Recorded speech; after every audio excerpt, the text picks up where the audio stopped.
अस्सलाम वालेकुम। आज हम गुलदुपहरी को कटिंग के ज़रिए लगाएंगे। कटिंग के ज़रिए हम एक गुलदुपहरी के पौधे से ज़्यादा सारे पौधे तैयार कर सकते हैं, वो भी फ्री में। हमारे देखें इतने ज़्यादा पौधे तैयार हो जाएंगे। गुलदुपहरी के मुख्तलिफ नाम हैं। मोस रोज़ भी कहा जाता है इसको, पोर्टुकला, और भी मुख्तलिफ कई नाम हैं इसके, और ये मुख्तलिफ रंगों में होती है। मेरे पास ये अभी एक कलर में मौजूद है।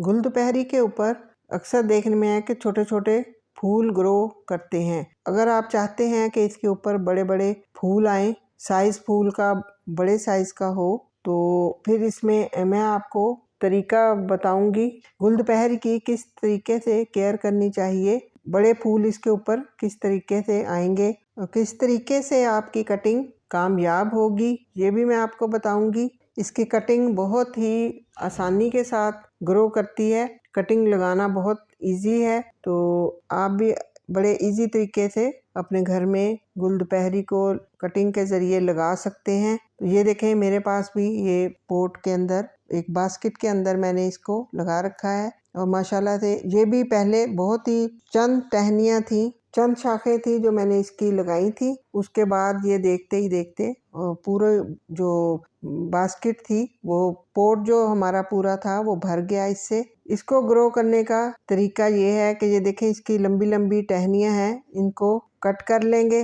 इसमें से इस तरीके से कैंची के साथ हम काट लेंगे। हाथ की मदद से भी हम इसको तोड़ सकते हैं, कैंची से भी काट सकते हैं। तो ये देखें, मैं इस तरीके से कैंची से कट कर लूँगी और फिर इसको इस तरह, एक ये मेरे पास बड़ा पोट है, इसके अंदर इसकी थोड़ी सी टहनियाँ मैं लगाऊंगी। ज़्यादा सारी नहीं लगाएंगे, बल्कि 4-5 टहनियाँ ही इसकी लगाएंगे। तो इसी से ही आहिस्ता आहिस्ता से हमारा पोट पूरा भर जाएगा। एक ये मेरे पास छोटा पोट है, इसके अंदर भी मैं इसी तरीके से, इसको लगाने के लिए जो हम मिट्टी इस्तेमाल करते हैं वो बिल्कुल सिंपल तरीके से ये मिट्टी के अंदर लगाई जाती है। जो मिट्टी हमने इस पोट के अंदर डाली हुई है उसमें 30% गोबर की खाद है, 50% मिट्टी है, 20% इसमें रेत ऐड की थी। सारी चीज़ों को मिक्स करके आप पोट में डाल दें और फिर आप गुलदुपहरी लगा दें। अगर आपके पास गोबर की खाद नहीं है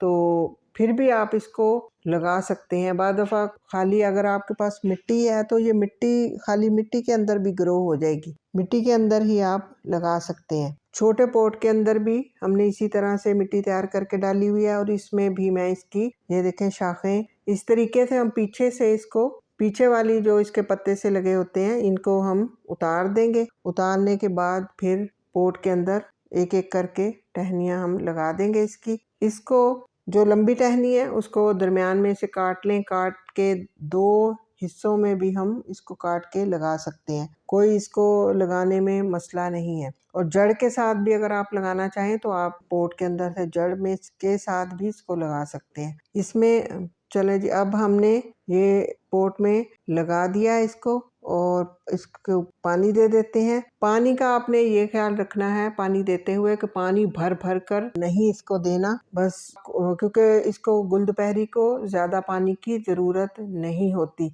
इसके जो साइडों पे ये शाखें थी, इसकी छोटी छोटी जो पत्ते से बने हुए होते हैं, इनके अंदर पानी मौजूद होता है, तो उसी से ये अपना पानी जो है वो पूरा कर लेती है। तो जब ज़्यादा मिट्टी आपको खुश्क महसूस हो ना, तो फिर आपने पानी देना है। ये धूप वाला पौधा है, इसको आपने तेज़ धूप पे रखना है गुलदुपहरी को, तो फिर इसके फूल जो हैं वो, जब तेज़ धूप लगती है तो फिर इसके फूल खिलते हैं। इसको शेडी एरिया में आपने इस पौधे को बिल्कुल भी नहीं रखना, शेडी एरिया में फिर ये अच्छे से ग्रो नहीं करेगा। जब आपने शाखें लगाई हैं तो उस वक्त आप बेशक शेडी एरिया में इसको 1 हफ्ते के लिए रख दें। जब ये ग्रो होना शुरू हो जाए फिर इसको धूप वाली जगह पर शिफ्ट कर दें। तो ये देखें, हमने बड़ी आसानी के साथ इसको लगा लिया है। कोई इसमें ख़ास हमें कुछ नहीं लगाना पड़ा, इसको कुछ नहीं करना पड़ा, बिल्कुल इजी तरीके से हमने इसको ग्रो किया है। और ये मैं फिर कुछ दिन बाद आपको, 1 हफ्ते बाद इसका रिज़ल्ट भी आपको दिखाऊंगी।